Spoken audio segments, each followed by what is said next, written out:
Okay, welcome everybody. I recently had a thought that I'd like to create some sort of third person uh, game with multiplayer, basically to learn the multiplayer functionality in Unreal. And I noticed, a lack of. There's plenty of tutorials out there on blueprints, dozens, hundreds. But C++ tutorials, there's not quite as many, and the ones that are out there tend to be outdated. So I thought as I went through and created this, whatever it is I'm creating, a prototype or game, whatever it ends up being, that I would record it and explain what I'm doing. So hopefully, um, be useful to some folks that are trying to learn C++ and Unreal. So anyway, to get started, I always like to start with a blank project, and uh, when I when I name my projects, I like to give them a code name that's short, typically less than 8 characters, and you'll see why once I start building things. But um, I think I'll start using city names, and so for this one, I think I'm going to use the city of Aspen, and it's going to be C++ project blank. I'm going to go ahead and create that, and so this first video will probably be mostly recreating the functionality that's already available in the third person blueprint template, or sorry, just the third person template. Um, but I don't really like the structure of that project, so that's why I go ahead and start with a blank project and then recreate the functionality. I'll try to go through it as quick as I can and see if I can get a little bit further than just the basic third person template functionality. But I do intend to do the animation blueprint um, a little bit different. Uh, so you can see what that looks like. I also have another project already open called Asset Loader that I will use to grab assets from. So I'm going to use the third person mannequin um, and some of the other things that come in the third person template. But I don't, like I said, I don't like to create my project from the third person template. So I have this asset loader project that I have all kinds of assets in, but one of the assets I have here is the third person mannequin and everything that goes along with it. So I can migrate from this project into my new project that's getting created now. And you'll have to bear with my slow machine. I'm running on a backup laptop because my primary machine has a video card issue.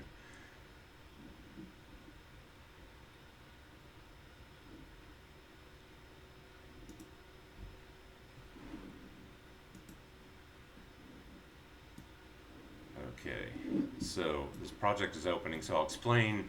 I use the Writer IDE. Um, you can see I have Visual Studio Code and Visual Studio also installed, and I use those a lot in my day job. But for Unreal, um, Writer is, as far as I'm concerned, it's much better than Visual Studio. Although, if you're going to use Visual Studio, if you use the very latest version of Visual Studio 2022, um, it is significantly better than versions even from a few months ago. So um, it is a lot better, and I'll try to point out in places where Writer is doing things for me that I would have to do by hand in Visual Studio. So that if you're using Visual Studio, you'll know um, you'll know what it is that you need to do.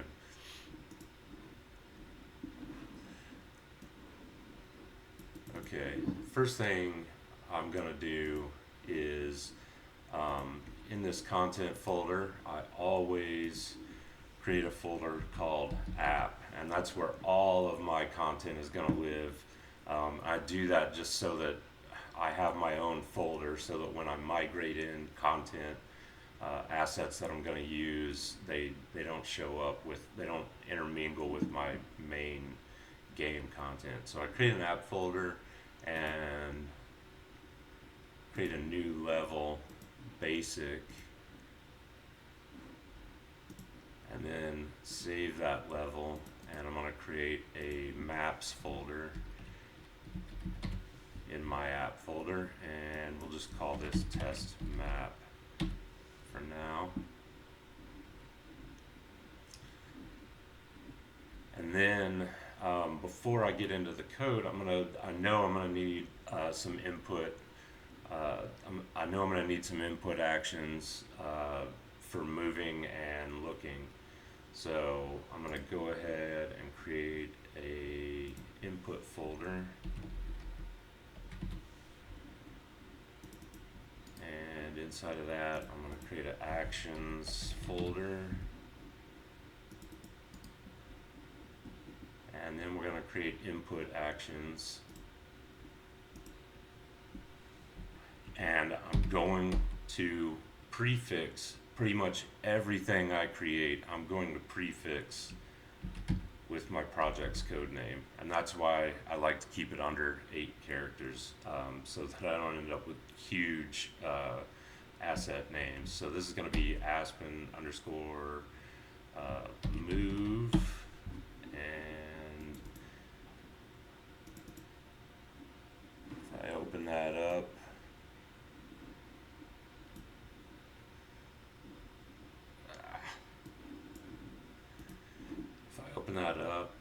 and dock it here, and I want this to be an axis 2D, because I'm going to handle X and Y on a single input. You don't have to do that. You can create separate axes, separate actions for each axis, but I'm going to go ahead and handle it with one, and then we're going to do another input action.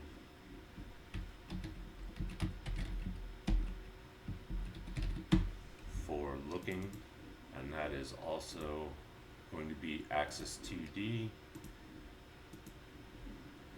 And then I'm going to go ahead and create the context,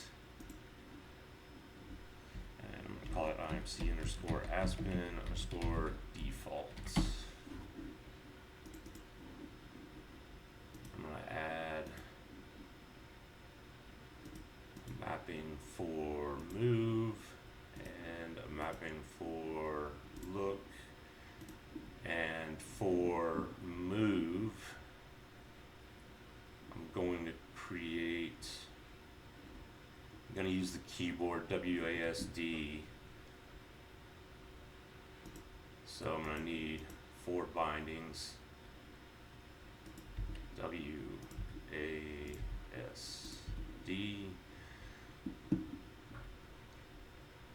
So I can never remember which axis it is that I have to modify, but I believe it's the vertical axis that needs to be modified with the swizzle input axis values. So the W will get just the swizzle, the S will get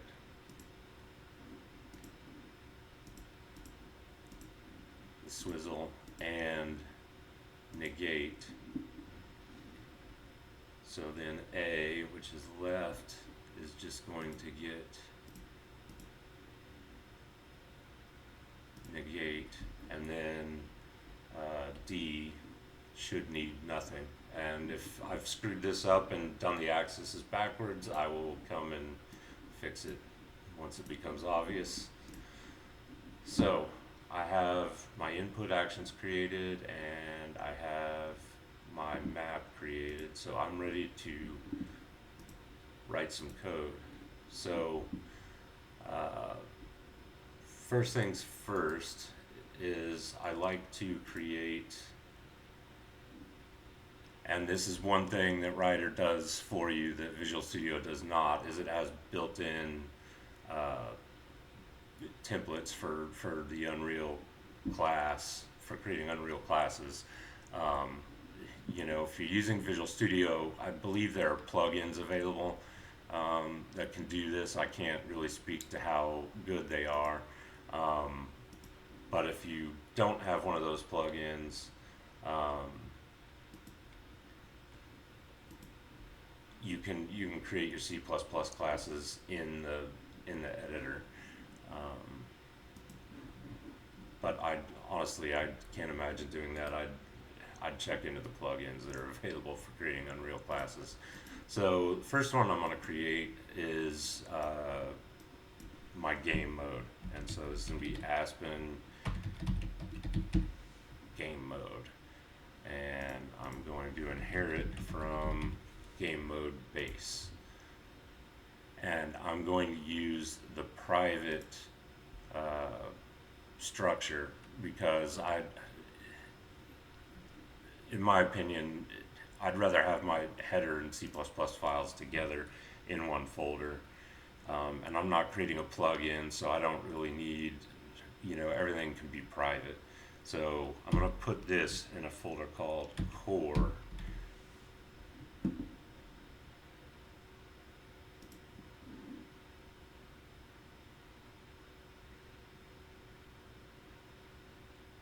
And I believe in commenting my code, but I don't need comments that tell me things I already know. So you'll see that I remove a lot of the comments that are in the in the templates. So, and I don't have a copyright notice because I just don't care. Also in this core folder, I'm going to create another class, game state,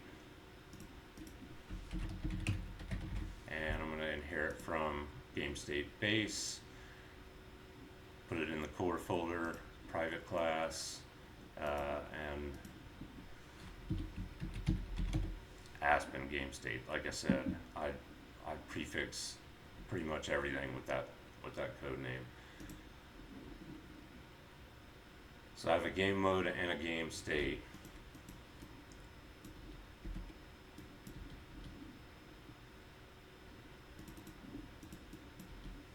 And I'm not going to put anything in these for now. Both will eventually get code, but the main reason I go ahead and create those now is so that in my world settings, I can come in and set up my world settings. Before I do, I'm going to create a folder here called core, and I'm going to create blueprints based on those classes I've created. So actually, before I can do that, I'm going to have to compile. And I'm using the live coding functionality. So Control-Alt-F11 kicks that off. And I will use this, okay.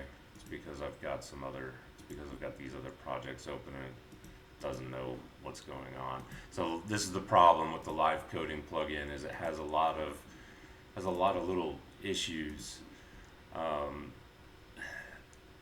As long as you only have one Unreal editor and one solution open at a time, it tends to work pretty good. But as soon as you open a second project, it tends to have some issues. So I'll go ahead and build without it for now. But I will use it most of the time, unless I need to debug. Obviously, if I need to debug, I'll close the editor and I'll launch the debugger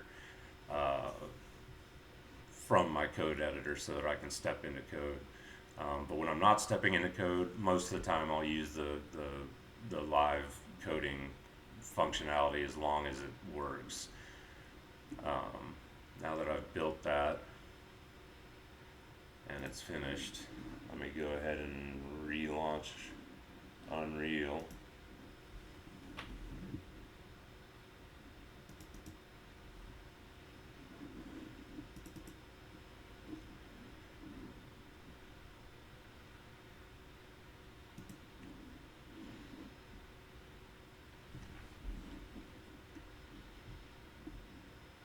And while that's relaunching,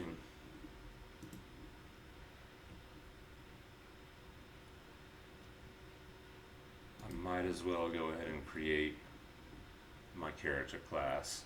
So I'm going to just go ahead and create a single character class called Aspen Character. I may later decide to inherit other classes from this, and I may have to do some refactoring. But for now, I'm just going to create a single character class based on a character, and we're going to put this in characters folder.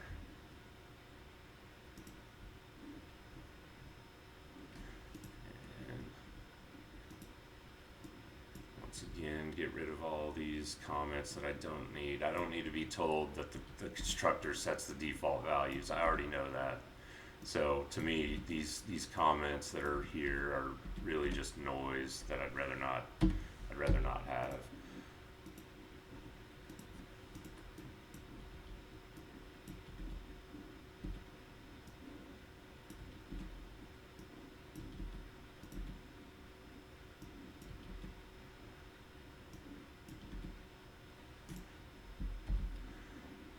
Okay. And while we're here, actually that's the wrong window. I go to project settings. Under maps and modes, I can set the editor startup map to be the test map that I created earlier, and the game default map as well, so that it won't open to this open world map. Okay, so I'm going to go ahead and create blueprints from the game mode that I created earlier. So we're going to go to all classes here and search for Aspen, and there's my Aspen game mode.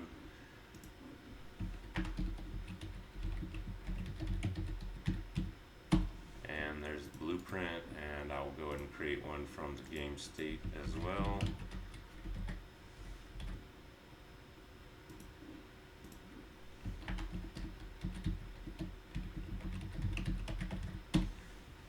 In the world settings here, game mode override, I'll choose my game mode blueprint, and then I'll be able to choose my game state class as well. And what that will allow me to do is change this default class that fires on startup once I'm ready. So I've got my game mode and I've got my game state, and back over here I've created my character, and I'm going to go ahead and compile that.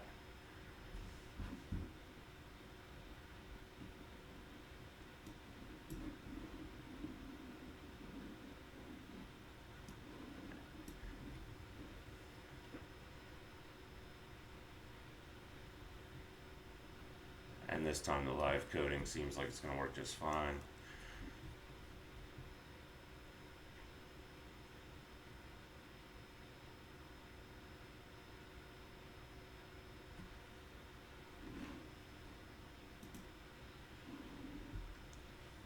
Okay, so now that that's done, I'm going to go ahead and create a characters folder, and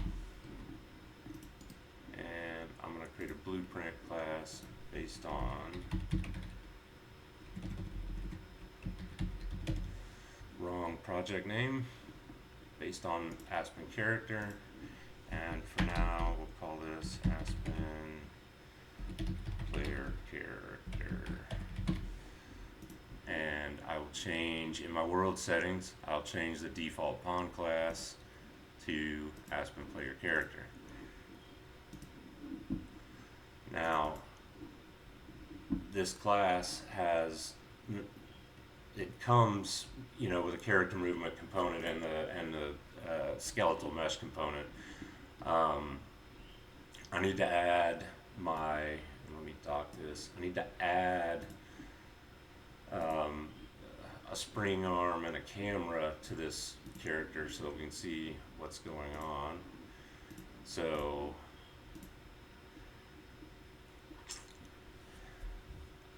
I'm going to put these in the protected area because, actually, you know what, I'm going to go ahead and make them private. So I'm going to create a U property, edit anywhere, which will basically allow me to edit these properties from the blueprint that I just created. So edit anywhere.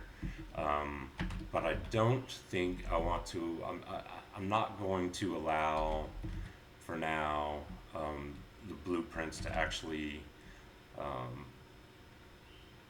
you know what, I will. I'll go ahead and make this blueprint read write. I'm probably not going to use that, but I'll put it there just in case.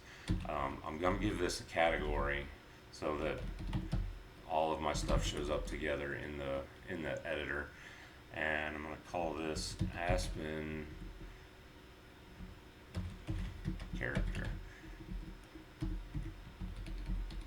and then I'm going to give it meta while private access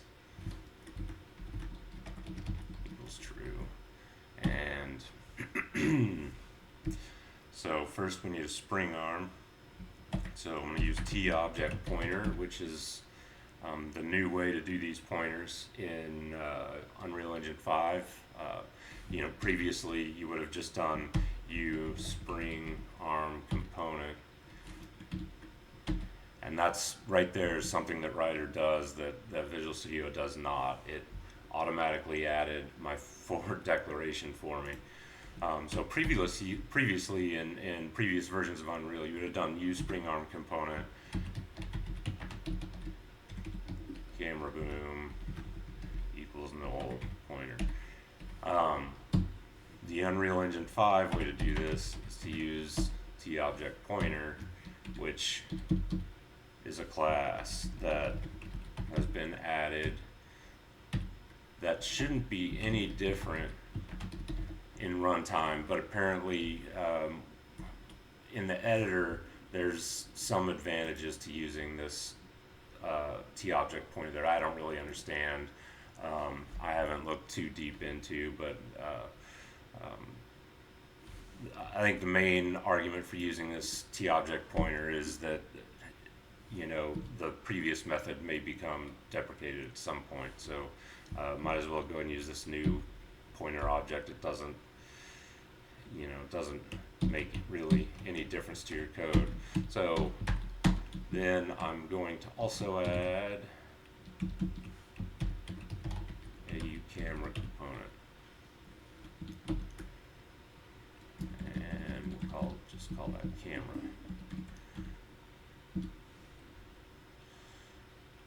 Okay, so we need to initialize these, and actually the interesting thing is I've noticed with using T-object pointer, you don't actually have to initialize it, but I think it's probably still best that you do. So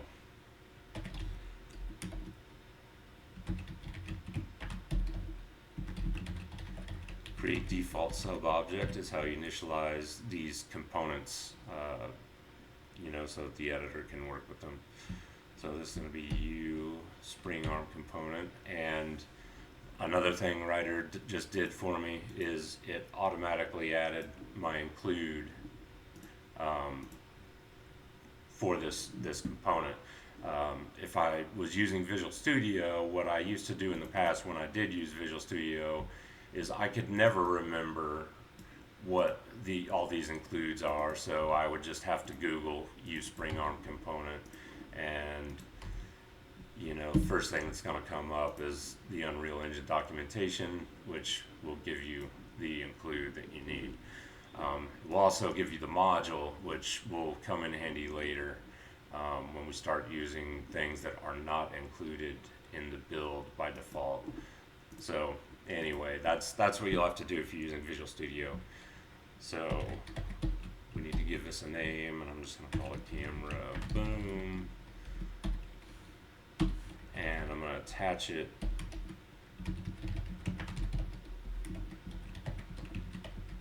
to the mesh, the skeletal mesh, which is already available to me since I've inherited from the character object or character class.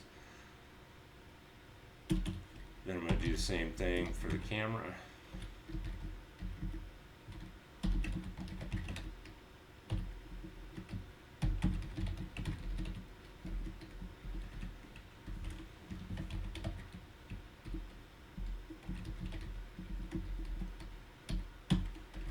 And I'm going to attach this to the Camera Boom.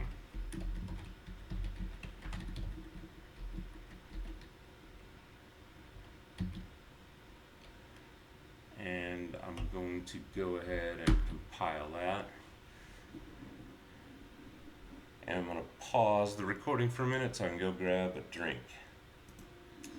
Okay, I'm back, and my compiling is finished, so I'm going to open up my player character blueprint again, and now you can see I have a camera boom and a camera object here that I can configure. Now I'm ready to sort of set up my character, but before I can do that, I need the mannequin to use for my skeletal mesh. So I'm going to open my asset loader project, and under characters I'm going to come in here and I'm going to migrate. And I don't need everything. This is why I put everything into an asset loader project and then migrate over, because I don't want my project getting cluttered up with a bunch of things I don't need. So I don't need, for now, I don't need the animations. I do need the materials. I need the meshes, obviously. I'm going to bring the rigs because later I'm probably going to have some animations that there's a lot of animations in, for instance, this animation starter pack that I have that target the Unreal Engine 4 mannequin. And so if I use those, I'm going to have to retarget them to the Unreal Engine 5 mannequin. So I'm going to bring over this IK rig and these retargeting assets. Also, I need the textures. I don't need any of these animations. I do need the materials, do need the meshes, and I'm going to bring over these rigs because I'm probably going to use them later, and I need the textures. So I'm going to click OK, and I'm going to find Aspen content folder and select, and I'm going to pause this. This is probably going to take a significant amount of time, so I'm going to pause and I'll be right back. Okay, I'm back, and as predicted, that did take forever, but it's set up now. So if I take a look in my my project, in Unreal, I've got all of the mannequins, rigs, etc. Everything that I pulled over are now available. So if I come in here on the character mesh, I can now choose this SK underscore. Actually, I'm going to do SKM underscore Manny, and you can see He's not quite in the collision capsule there, so I'm going to move him down. I'm going to rotate him so that he's facing the direction of the arrow. Now, my camera boom and my camera are in the wrong place and they're at his feet. So I'm going to click the little rotate gizmo and rotate this to be behind, and then I'm going to click the move icon and move this up to about there. I'm also going to move it over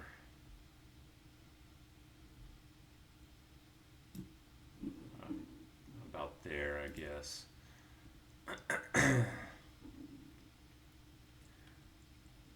So now that I've done that and saved it and compiled, I'm going to go back into my game world settings, and so I set this earlier actually, so I don't need to reset it. It's already set to the player character. So what's going to happen is when I start the game, it should create an instance of my player character blueprint, and it should put it right on that player start,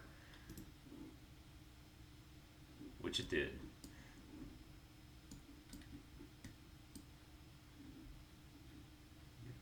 Camera placement still doesn't seem correct, so I may have to play with that a little bit.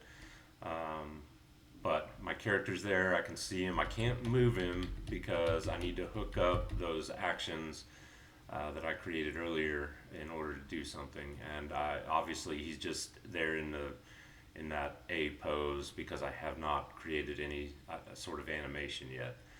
So I'll go ahead and stop that and go back to my code. And what I need to do is, we have this setup player input component that I'll use to actually set up the input. Before I do that though, I do need to create U properties to hold the input context and the actions that I created earlier. So this is going to be U T object pointer U input. Sorry about that. Input mapping context, I believe, is the right. Oh, you know what? Before I do that, so this is one thing we need to set up. The build settings for the project need to include. I basically need to tell the Unreal Build tool that we need to include the enhanced input module.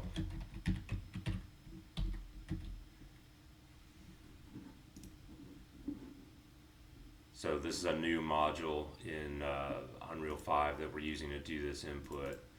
So now that I've done that,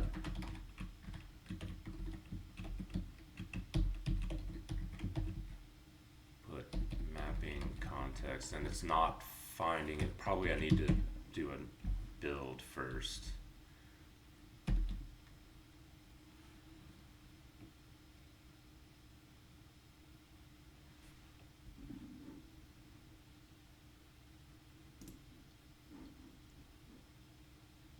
You know what, while that's going, I will go ahead and just manually myself add U input mapping context, and I will create the property.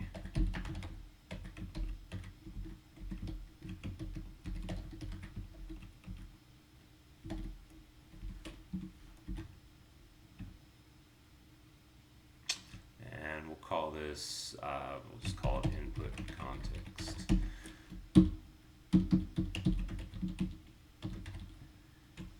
Make it a U property, and I'll just keep it in the same category. And then we need properties as well for each input action.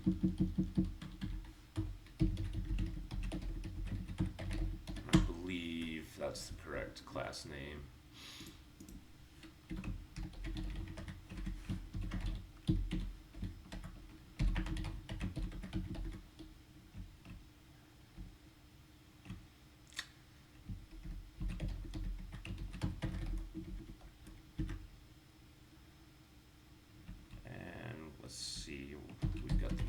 move action, and I should initialize these.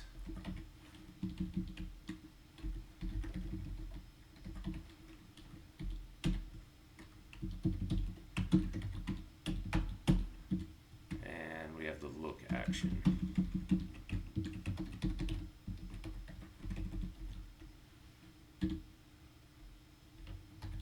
Okay.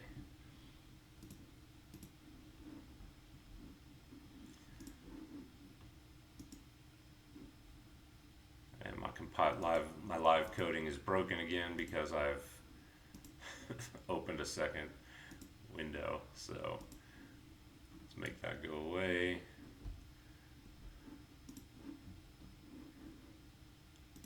Okay.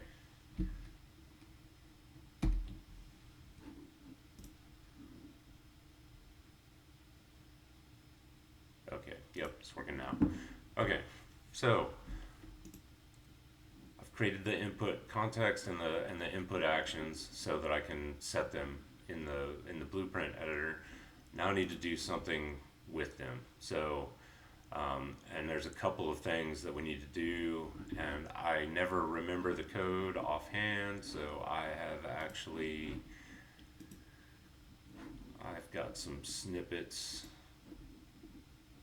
Sorry, they're in my other window over here.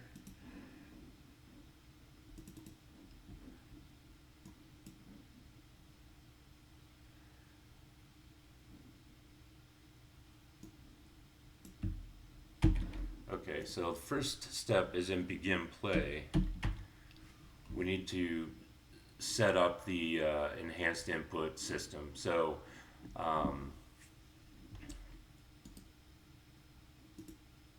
and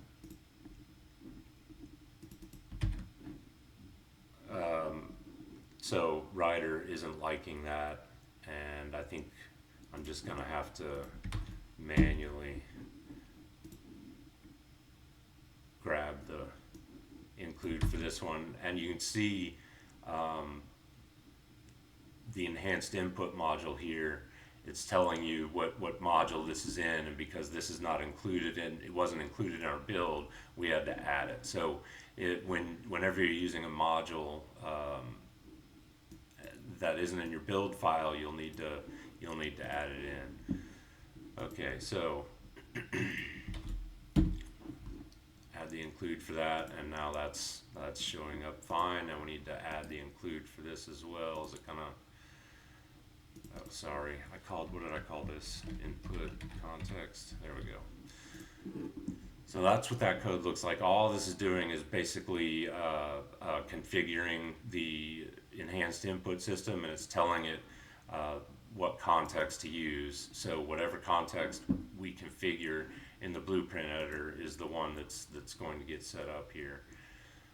So then we need to set up the player input component, and when we do this, let me grab some quick code here and copy it over. Basically, what we want to do is I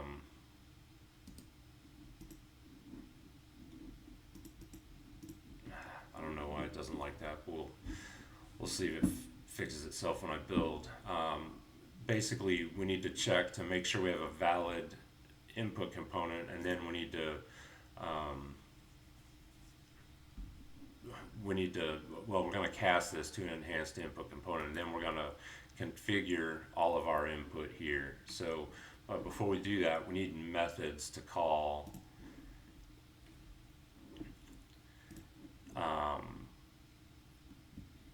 when an action is triggered. So I'm going to create definitions, and let me just go ahead and grab one more piece of code. Okay, so basically I need functions for when the look action is triggered and when the move action is triggered. So I'm going to come in here and I'm going to call this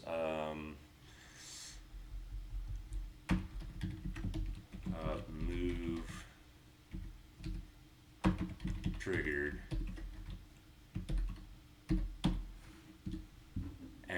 it's going to take in this F input action value.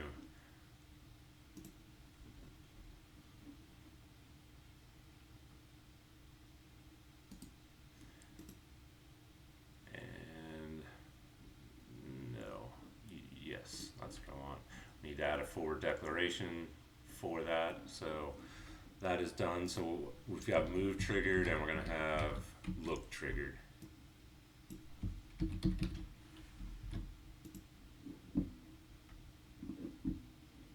And then because I'm using Rider again, I can just generate definitions for these.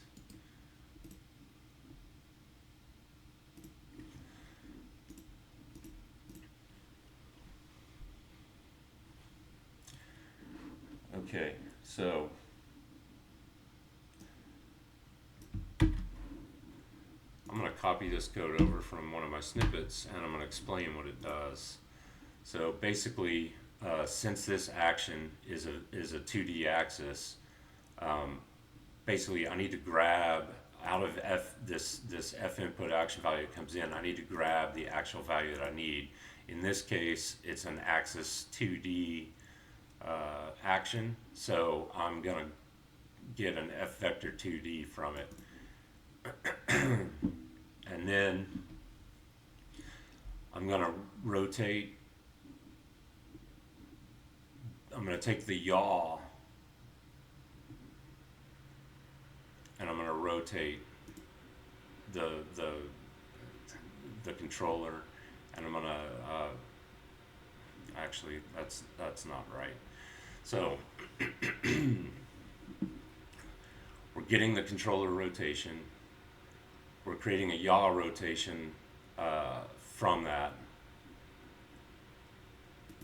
Then we're getting the forward direction and the right direction based on that yaw rotation. And then we're going to add movement input based on the vector. And so when I hit the forward key, right, that's going to change my movement vector to 1, basically. It's not going to do it right away because there's a little acceleration, but it's going to change that to 1 or -1 if I hit the S key. Similarly, if I hit the A key, this is going to be a negative. It's going to take the X and it's going to be negative, and if I hit D, it'll be positive. So we're basically telling the character movement component to move us forward by a certain amount and backward by a certain amount. That's what's happening there. And then on the look is actually much simpler. We're doing the same thing. We're getting the 2D vector from this F input action value, and then we're just adding controller input, and yaw is the X vector and pitch is the Y vector. I'm going to go ahead and compile that.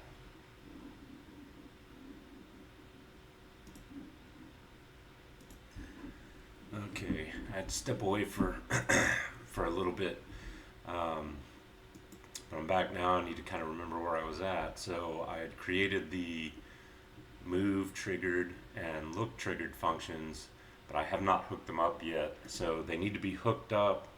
They basically need to be registered as callbacks with the enhanced input component, so that when an input action is called, it will call our method. So in the setup player input component, inside of this if statement where we cast the input component to the enhanced input component, this is where we need to hook things up. So we're gonna come in here and call bind action, and the action first we'll set up the move action.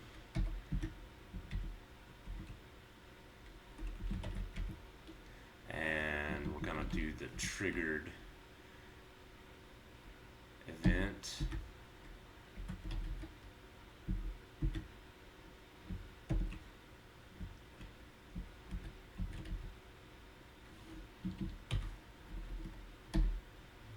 And that's what that looks like. So we're basically just telling the enhanced input component anytime this action triggers, call this function.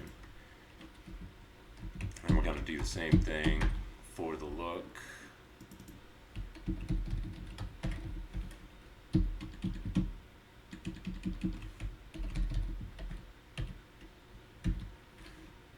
And so that should hook those up. I'm going to compile that.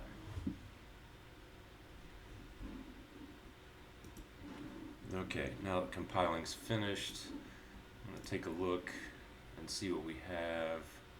Actually, before I can run, I need to come into my character blueprint, and on the root here, if I scroll down, I can find the category where where everything's set up.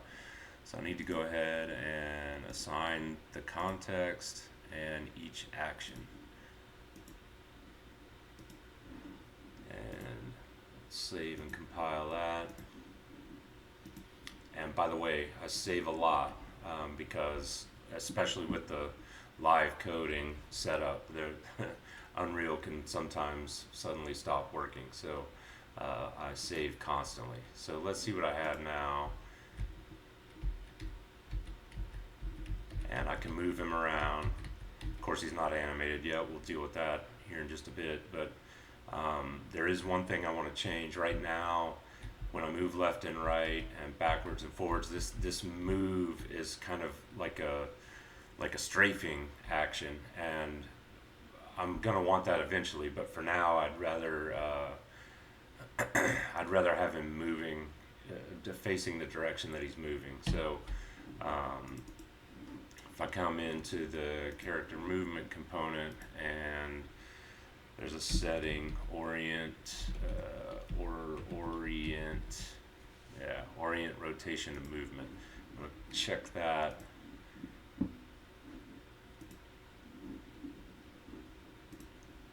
And run again and see what we got. One more setting I need to change. Actually, whoops. I didn't mean to do that. Well, let me just scroll down to the rotation settings. I want orient rotation and movement. And on the mesh, actually not on the mesh, on the boom. Actually on the boom, I want to go ahead and enable camera lag. I forgot to do that earlier, and rotation lag, and I'm just going to keep the default settings on that. I believe I want this use pawn control rotation setting. Let's see what we got. Forward, no, it's still not turning to face the direction that I want. Okay, give me just a second, I'll have to look this up. Okay, found the setting I was looking for.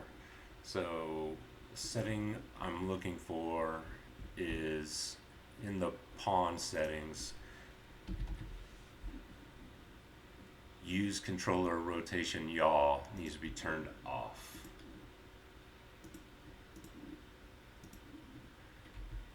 And now, as I move around, he moves the direction that he's facing, and I can.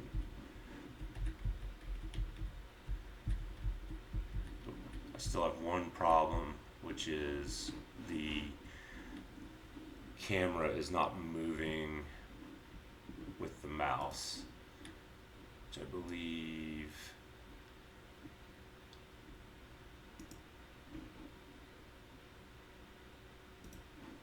That setting maybe. Oops. No. I'll have to look that one up too. 1 second. Okay, took me a minute, but I found the problem. The problem was, in my context, I had not actually configured this action yet, so I just had to set the mouse XY axis as my look action in my input context, and once I've done that, Now I get the camera look and I can move in the direction I'm facing.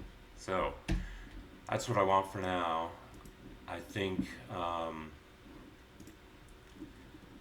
go ahead and animate this guy. And so I've been looking at the Lyra example project lately a lot at its animation, and it has a ton going on, and I want to use some of those concepts, but um, I think what I'm going to do is start out with basically the simplest animation blueprint I can start with and sort of work my way up to something more complex. Like for now, I just want to see my guy moving around on the screen with animation. So what I'm going to do is I did not bring in any of the animations from the third person template project earlier when I migrated the mannequin over. So, and the reason for that is I'm going to use the Lyra animations. So what I'm going to do is create a new animations folder here, and inside of that I'm going to do locomotion and unarmed, and I'm going to bring in animations that I have exported from the Lyra project. Now, I tried migrating these over and just changing the mannequin the same way I migrated the mannequin over, but that didn't work. So for whatever reason, I didn't feel like digging into it. So what I ended up doing is just exporting all of the animations that I wanted. And I actually don't want this one. I just went into the Lyra project and exported these animations with the default settings, and I'm gonna pull them. Actually, I only want the male ones. I'm gonna pull those in and set the mannequin to sk_mannequin and import. And this is gonna take just a minute. Okay, now that they're all in,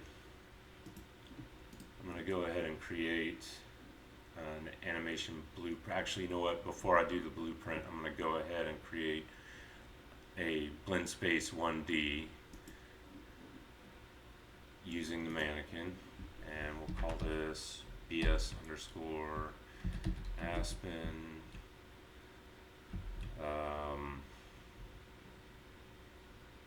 We'll call it walk run.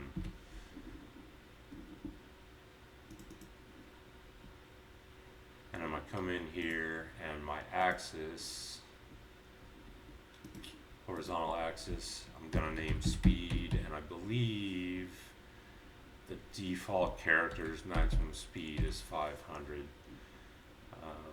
For grid divisions, I'm going to check this snap here just to so I get everything exactly on the line, and I'm going to come in here and see what I got. I've got walk forward, jog forward. I don't have an idle, so I'm probably going to have to, oops, I want that to be walk forward.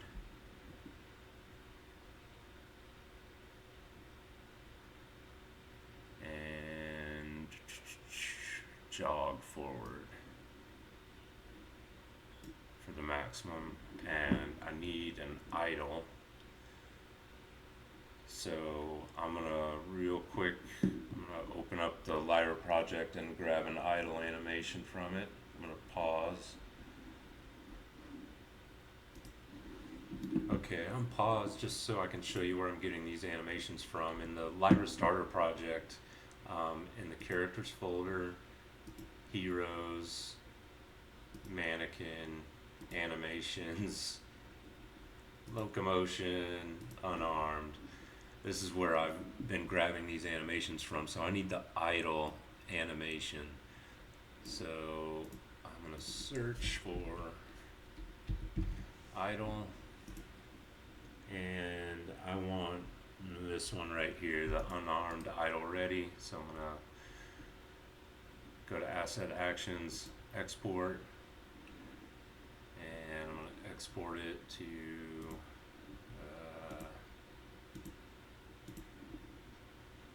right here.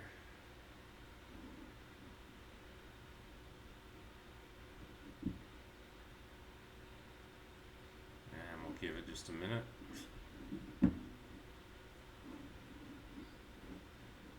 Oh, well,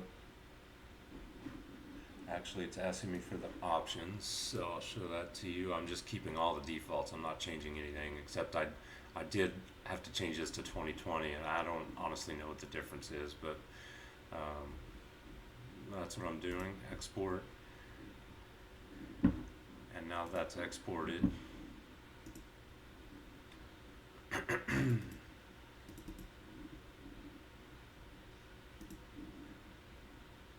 Grab it and drag it in, and again choose SK Mannequin.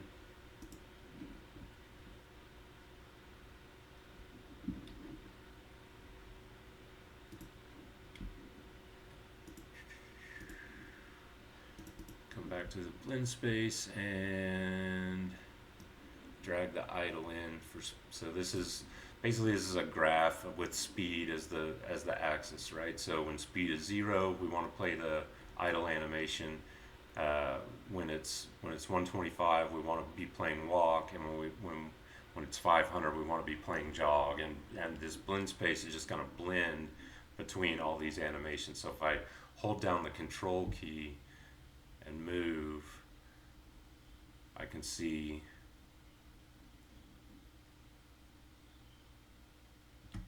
how it's moving, and I'm going to need to turn off the root motion to get them to stay in place. I got to look up how to do that real quick because I don't remember it offhand. So let me look that up. Okay, so I think I just remembered how to do this, and I wanted everyone to see it. So I'm going to select all of these animations, right click, and go into Asset Actions, Edit Selection, and Property Matrix. So basically, I'm updating all of these. So I'm going to enable root motion and force root lock and save. Basically, that's just a quick way. I could have gone into each animation individually and changed that, but this is just a quick way to update them all with a single command and not have to open each one in turn. So we'll give that just a second to finish. I'll go ahead and pause the video while it's running. Okay, so that's done. If I close this and go back and look at my blend space again, now he's staying in place, which is what I want. So now you can see how those animations blend nice and smooth, and that looks good. So I'm gonna close that, and then I'm going to right click here in my animations folder and select animation blueprint, and again choose SK Mannequin. Actually, so this is a time where I should stop and mention how I used to do this for a moment. So the way I would do this in the past is I would create a C++ class that inherits from this anim instance base class, and I would put all my code that's necessary to run the animation blueprint in there. But looking at the Lyra example and doing some reading, I understand now that there's a way to do all of the calculations and setting all the variables that you need to do in a separate thread, which is obviously more performant to run your code on a separate thread. So I'm going to attempt to do that, and while that I know that can be done in C++, the documentation on that is pretty thin, and I don't really feel like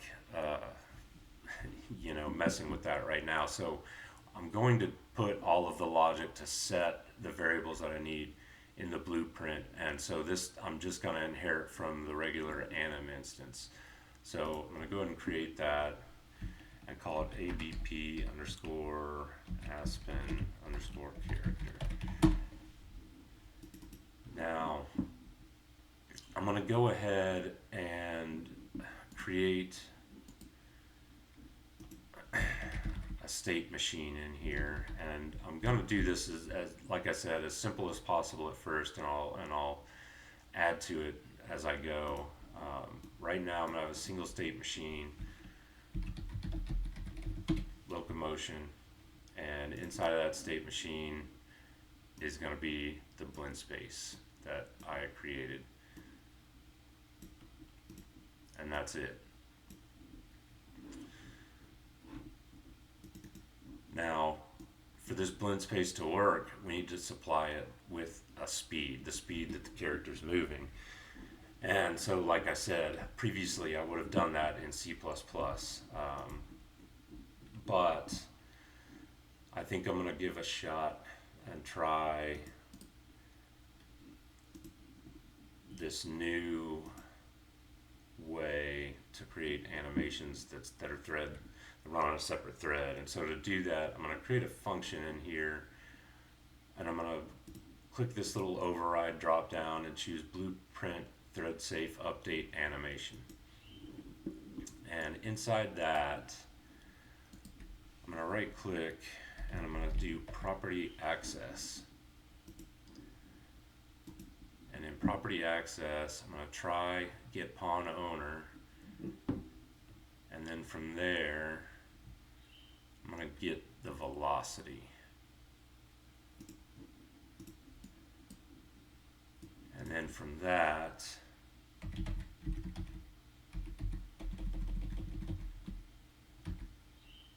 vector length XY, that's what I want. And I'm going to promote that to a variable, and I'm going to call it ground speed.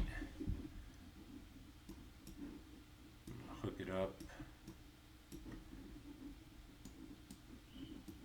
and I'm going to select all of these, right click, I'm going to collapse that to a function. I'm going to call that update ground speed.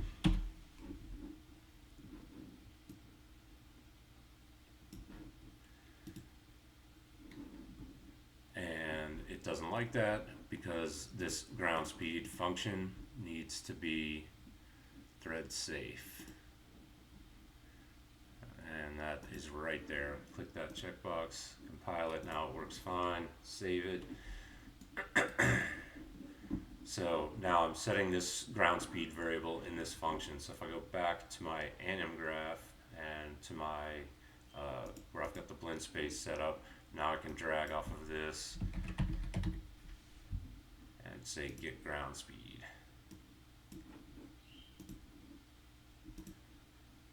Now that I've done all that, I go back to my character blueprint,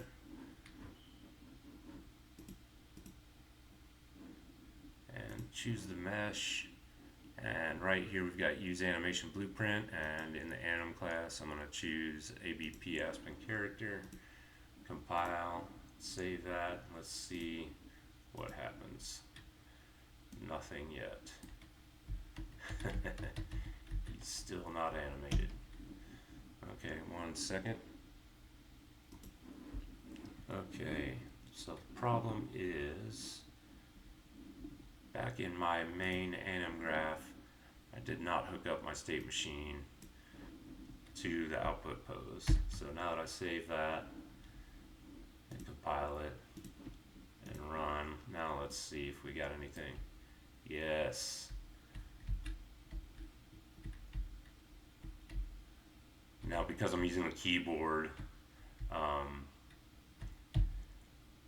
you pretty much go straight into the jogging state. I could turn down the acceleration on the character movement component, but really, I don't really think that's necessary. I think this works fine for now. So, I've got the character animated. running around, everything's working the way I want it to work.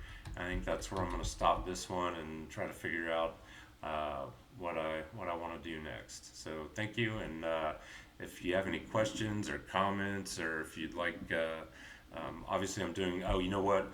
Before I stop, there is one more thing that I want to do real quick, which is I want this game, whatever it ends up being, I know that I want multiplayer ability, and so I want to start thinking about that right now. And so what I want to do is I'm going to come in here into the run settings. I'm going to change this number of players to 3 and net mode to play as listen server. And I'm going to run it again, and I'm going to have a bunch of windows pop up on my other monitor, so let me drag those over. So drag. So basically what's happening now is I have 3 play windows going on, one in the main viewport and then these 2 smaller ones. So the one in the main viewport is the server, and these other 2 are the clients. What I really want to see is if I run on one of these clients, that I see it on the other client, and you can see that that is the case. So when I move on client 1, you can see me moving on client 2, and if I break out of that window and click on the server and move around, actually, you know what? I need to change these settings a little bit. Let me change this to new editor window. So now when I run, I get 3 of these separate from the main editor window. So if I run in one, if I run on the server, I see it on both clients. And if I run on one of the clients, I see it on the other client, and I see it on the server. So everything is working exactly the way it should so far for multiplayer, and we'll see as I start adding things that won't be the case. I'll have to make coding changes in order to replicate everything to all 3. But I just wanted to go ahead and do that just to make sure. I don't want to get really far into this project and then try to start working on multiplayer. I want it from the very beginning to be making sure that multiplayer is going to work. So I wanted to show that. So anyway, I need to take a break, think about what I want to do next, and I'll stop this video here. And if you have any questions or comments, leave them in the comments section. And if there's anything in particular that you'd like to see, give me some ideas, because one thing I'm not is creative. I can write code all day long, but I don't have a great imagination. So any ideas you got, let me know those in the comments as well. Thanks, and I'll see you in the next one.